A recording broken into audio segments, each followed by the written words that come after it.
Chapter 11. Will we see you again soon, Peter? Anne-Marie blinked. Across the dark room, she saw Ellen, too, peering into the narrow wooden box in surprise. There was no one in the casket at all. Good thing the Nazis didn't open it, right? Instead, it seemed to be stuffed with folded blankets and articles of clothing. Peter began to lift the things out and distribute them to the silent people in the room. He handed heavy coats to the man and his wife, and another to the old man with the beard. "It will be very cold," he murmured. "Put them on." He found a thick sweater for Mrs. Rosen and a woolen jacket for Ellen's father. After a moment of rummaging through the folded things, he found a small winter jacket and handed it to Ellen. Anne-Marie watched as Ellen took the jacket in her arms and looked at it. It was patched and worn. It was true that there had been few new clothes for anyone during the recent years, but still, Ellen's mother had always managed to make clothes for her daughter, often using old things that she was able to take apart and refashion in a way that made them seem brand new. Never had Ellen worn anything so shabby and old, but she put it on, pulled it around her, and buttoned the mismatched buttons. Peter, his arms full of odd pieces of clothing, looked around toward the silent couple with the infant. "I'm sorry," he said to them. "There is nothing for a baby." "I'll find something," Mama said quickly. "The baby must be warm." She left the room and was back in a moment with Kirsty's thick red sweater. "Here," she said softly to the mother. "It will be much too big, but that will make it even warmer for him." The woman spoke for the first time. "Her," she whispered. "She's a girl. Her name is Rachel." Mama smiled and helped her direct the sleeping baby arms into the sleeves of the sweater. Together they buttoned the heart-shaped buttons. How Kirsty loved that sweater with its heart buttons. Until the tiny child was completely encased in the warm red wool, her eyelids fluttered, but she didn't wake. Peter reached into his pocket and took something out. He went to the parents and leaned down toward the baby. He opened the lid of a small bottle in his hand. "How much does she weigh?" Peter asked. "She was 7 pounds when she was born," the young woman replied. "She's gained a little, but not very much. Maybe she weighs 8 pounds, no more." "A few drops will be enough then. It has no taste. She won't even notice."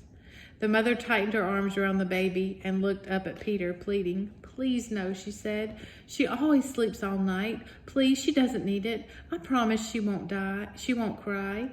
Peter's voice was firm. "We can't take a chance," he said. He inserted the dropper of the bottle into the baby's tiny mouth and squeezed a few drops of liquid onto her tongue. The baby yawned and swallowed. The mother closed her eyes. Her husband gripped her shoulder. So this was some medicine that they gave the baby to help the baby sleep so that there would be no chance she would cry. Okay, so they're going on a journey and everybody needs to be warm and quiet so that the Nazis won't hear them or know that they're there. Okay? So it's scary for the mom to put the baby to sleep, right? It would be for me. Next, Peter removed the folded blankets from the coffin one by one and handed them around. "Carry these with you," he said. "You'll need them later for warmth." Anne-Marie's mother moved around the room and gave each person a small package of food.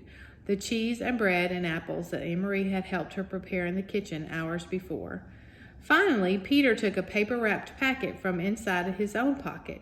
He looked around the room at the assembled people now dressed in the bulky winter clothing and then motioned to Mr. Rosen, who followed him into the hall. Anne-Marie could overhear the conversation. "Mr. Rosen," Peter said, "I must get this to Henrik, but I might not see him. I am going to take the others only to the harbor, and then they will go to the boat alone. I want you to deliver this without fail. It is of great importance." There was a moment of silence in the hall, and Anne-Marie knew that Peter must be giving the packet to Mr. Rosen. I wonder what's in it. Anne-Marie could see it protruding from Mr. Rosen's pocket when she returned to the room and sat down again. She could see, too, that Mr. Rosen had a puzzled look. He didn't know what the packet contained. He hadn't asked. Remember, it's easier to be brave if you don't know everything. It was one more time Anne-Marie realized when they protected one another by not telling. If Mr. Rosen knew, he might be frightened. If Mr. Rosen knew, he might be in danger. So he hadn't asked, and Peter hadn't explained. "Now," Peter said, looking at his watch, "I will lead the first group. You and you and you." He gestured to the old man and to the young couple with the baby. Ing, he said. Anne-Marie realized that it was the first time she had heard Peter Nielsen call her mother by her first name. Before, it had always been Mrs. Johansson, or in the old days, during the merriment and excitement of the engagement to Lise, it had been occasionally Mama. Now it was Ing. It was as if he had moved beyond his own youth and taken his place in the world of adults. Her mother nodded and waited for his instructions. You wait 20 minutes and then bring the Rosens. Don't come sooner. We must be separate on the path so there is less chance of being seen. Mrs. Johansson nodded again. Come directly back to the house after you have seen the Rosens safely to Henrik. Stay in the shadows, on the back path. You know that, of course. By the time you get the Rosens to the boat, Peter went on, I'll be gone. As soon as I deliver my group, I must move on. There's other work to be done tonight. He turned to Anne-Marie. So I will say goodbye to you now. Anne-Marie went to him and gave him a hug. But we will see you again soon, she asked. I hope so, Peter said. Very soon. Don't grow much more, or you'll be taller than I am, little long legs. Anne-Marie smiled, but Peter's comment was no longer the light-hearted fun of the past. It was only a brief grasp at something that had gone. So it's serious, it's a scary time, and even the fun things they used to say to each other just don't seem quite as fun anymore. It's just kind of hoping for that fun time again, trying to remember it. Peter kissed Mama wordlessly, then he wished the Rosens Godspeed, and he led the others through the door. Mama, Anne-Marie, and the Rosens sat in silence. There was a slight commotion outside the door, and Mama went quickly to look out. In a moment, she was back. It's all right, she said, in her response to their looks. The old man stumbled, but Peter helped him up. He didn't seem to be hurt. Maybe just his pride, she added, smiling a little bit. It was an old word, pride. Anne-Marie looked at the Rosens sitting there wearing the misshapen, ill-fitting clothing, holding ragged blankets folded in their arms, their faces drawn and tired. She remembered the earlier, happier times. Mrs. Rosen, her hair neatly combed and covered, lighting this Sabbath candle, saying the ancient prayer, and Mr. Rosen sitting in the big chair in their living room, studying his thick books, correcting papers, adjusting his glasses, looking up now and then to complain good-naturedly about the lack of decent light. She remembered Ellen in the school play, moving confidently across the stage, her gestures sure, her voice clear. All those things, those sources of pride, candlesticks, books, the daydreams of theater, had been left behind in Copenhagen. They had nothing with them now. There was only the clothing of unknown people for warmth, the food from Henrik's farm for survival, and the dark path ahead through the woods to freedom. So you realize what's going on here.